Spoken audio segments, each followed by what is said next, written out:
l'opportunité que vous me donnez. Écoutez, il n'y a pas question de silence, hein, c'est peut-être une question de temps et de nouvelles charges sont les mêmes. Sinon, on est resté très attentionné aux problèmes du pays. Je reste ouvert à toutes les communications. Je pense que comme vous et moi, nous vivons au quotidien l'actualité du pays. Donc, je suis resté le même. Évidemment, ce que vous dites, c'est que j'ai toujours communiqué et c'est là l'occasion que vous me donnez de communiquer. Donc, c'est une bonne chose. Si ça peut être le nouveau départ d'une nouvelle communication sur le CTI, ça ne peut que nous marcher.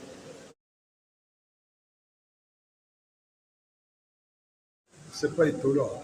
Vous savez que tout repose sur le mercantilisme. La naissance des partis politiques fantoches et des associations virtuelles n'étonne pas les Gabonais. Les gens ont pris la fâcheuse habitude à l'arrivée d'une nouvelle personnalité, d'un nouveau président, qui peuvent se permettre tout ce que nous voyons. Bon, c'est des pratiques que nous connaissons depuis les années 90. Moi, je pense que ça ne m'étonne pas. C'est les opportunistes, les entristes qui n'ont pas de conviction, qui ont trouvé le connabilisme leur moyen de vivre. Donc on ne peut pas les condamner pour autant. Si c'est ça le moyen de vivre qu'ils ont choisi, je pense qu'il n'y a pas de commentaire à faire là-dessus. Et ce qui est sûr, c'est qu'ils ne peuvent pas se cacher parce qu'on sait que ce qu'ils font, c'est du vent. Ce qu'ils font, c'est pour les intérêts et qu'ils n'honorent pas notre pays. Nous savons qu'il est vrai, en pareille circonstance. On sait que ce sont les mêmes qui, il y a quelques jours, étaient en train d'ovationner Ali Bongo, se retrouvent aujourd'hui des nouveaux supporters du CTRI. Ce qui est sûr, c'est que les Gabonais ne sont pas dupes. Les Gabonais ne sont pas dupes et on connaît qui est qui. Moi, je pense qu'il ne faudrait pas faire de ces connabilistes des sujets d'actualité. Il faut vraiment les ignorer. Et je pense que le bon sens voudrait que nous nous intéressons sur les vrais problèmes. Ce sont les problèmes des Gabonais, le quotidien des Gabonais. Et donc, si ceux-là, ils vont trouver que leur raison d'exister, leur raison de vivre, c'est de faire du connabilisme. Moi, je pense que le président de la République, le CTRI, et tous ses membres ont un esprit critique et ils feront dans le discernement.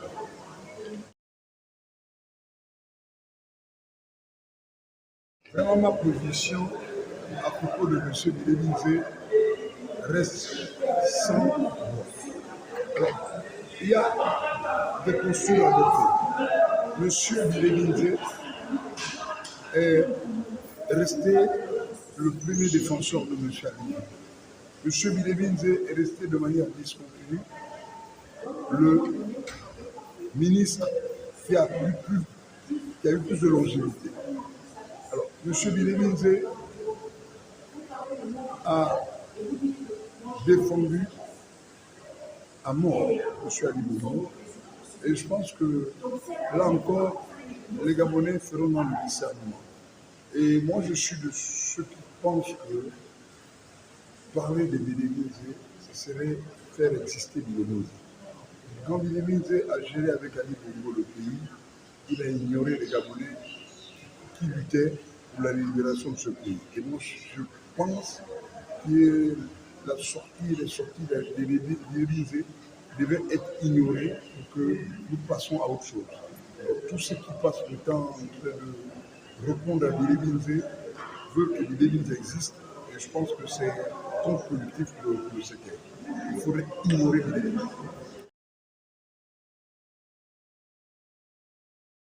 Au-delà d'être sénateur, je reste avant tout agent du ministère du Transport, liant la société civile et syndicaliste à vie. Ce qui se passe au ministère des Transports, c'est rien d'autre que l'instrumentalisation de certains syndicats affamés et qui ont estimé que soutenir un ministre pourrait leur apporter du beurre. Mais les intérêts du ministère des Transports, je les défendrai partout où je serai. Que ce soit au Parlement, que ce soit ailleurs. Mais j'estime que ce qui se passe actuellement est inacceptable. Et le Conseil des ministres hier a déjà commencé à régler certains problèmes. Je pense que euh, nous allons laisser les choses évoluer. Nous allons laisser les choses évoluer. Le ministère des Transports est un ministère de souveraineté et qu'il y a des vrais leaders dans ce ministère et je reste disposé à travailler avec ces leaders. L'objectif ici qui est important pour nous atteindre, c'est qu'en étant le leader de la société civile, agent du ministère des Transports, parlementaire de la transition, que je me batte pour que tous les textes du ministère des Transports aboutissent. Donc, les débats, les guerres syndicales, je ne peux comment me réduire, mais je laisserai le soin aux agents du ministère des Transports de faire le point sur mon passage en tant que président du syndicat du ministère des Transports. Et j'ai laissé de former au statut une présidente qui a intérêt à elle à exister, donc Mme Solani de l'équipe.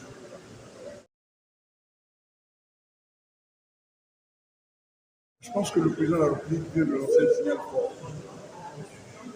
Et la mise à l'écart de ces compatriotes, qui sont de surcroît les proches du président de la République, est une chose qui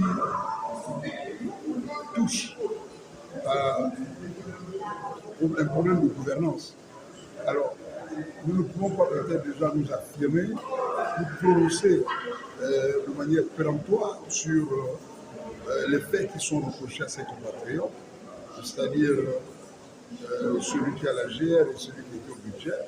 Je pense que ce serait hasardeux d'affirmer que ces compatriotes qui occupaient des fonctions stratégiques ont été mis à l'écart et les faits qui leur sont reprochés, il y a la présomption d'innocence. Mais je pense que si cela est avéré, c'est quand même désolant et très embêtant que cette situation émane des poches du président. Il n'y a pas longtemps, vous le savez, nous avons lutté pour libérer ce pays à cause de la malgouvernance. Et que ceux qui, avec nous, les membres de la société civile, qui avons lutté pour la libération de ce pays,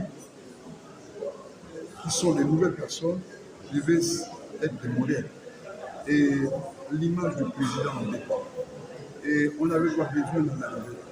On n'avait pas besoin, et c'était prévisible parce qu'il faut quand même reconnaître que l'attitude de ces compatriotes ne se cachait plus.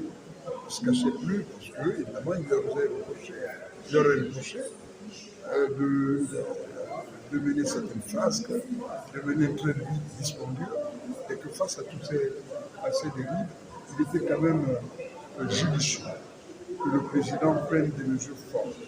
Et ces mesures fortes, c'était évidemment de mettre à l'écart et que si les faits qui leur sont reprochés sont des faits qui relèvent de la justice, que nul n'est au-dessus de la loi et que ces gens répondent de cette acte. Donc, pour moi, j'estime que les proches du président qui se rendent coupables d'actes délictueux devraient, comme tous les autres Gabonais, répondre de leurs actes. Donc, que la justice fasse cela.